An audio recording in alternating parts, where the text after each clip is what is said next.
अब आइए समझते हैं कि हाथ की उंगली में कौन से तीर्थ हैं, यानी कि किस तीर्थ से हमें किसको जल देना चाहिए। क्योंकि पितृ तर्पण में सिर्फ पितरों को जल तो देते नहीं है, पहले आप देवताओं को जल देते हैं, फिर उसके बाद में ऋषियों को जल देते हैं, और फिर उसके बाद में हम अपने पितरों को जल देते हैं। तो देखिए साथियों, ये जो हमारी उंगलियां हैं, ये जो हमारी हथेली है, इसमें अलग अलग भाग का अलग अलग महत्व है। जो हाथ के आगे का जो भाग होता है, इसको हम बोलते हैं देव तीर्थ।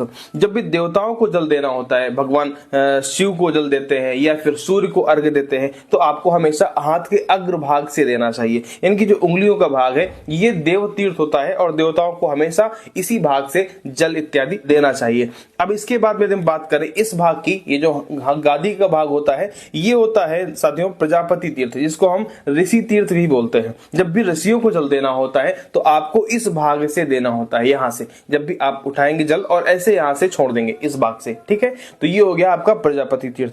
इसके बाद इस भाग की बात करते हैं, ये होता है भोग तीर्थ। ये जो हाथ से जुड़ा हुआ भाग होता है, इसको हम बोलते हैं भोग तीर्थ। जब भी कुछ प्रसाद इत्यादि हम लेते हैं और ग्रहण करना होता है, तो ऐसे करके यहां से ग्रहण किया जाता है, तो ये हो गया भोग तीर्थ। अब बचा ये वाला, इसको हम बोलते हैं पितृ तीर्थ। जब भी पितरों को तर्पण इत्यादि जल इत्यादि देना होता है, तो हमेशा आपको अंगूठे और तर्जनी के मध्य का जो भाग होता है, यहीं से आपको देना होता है।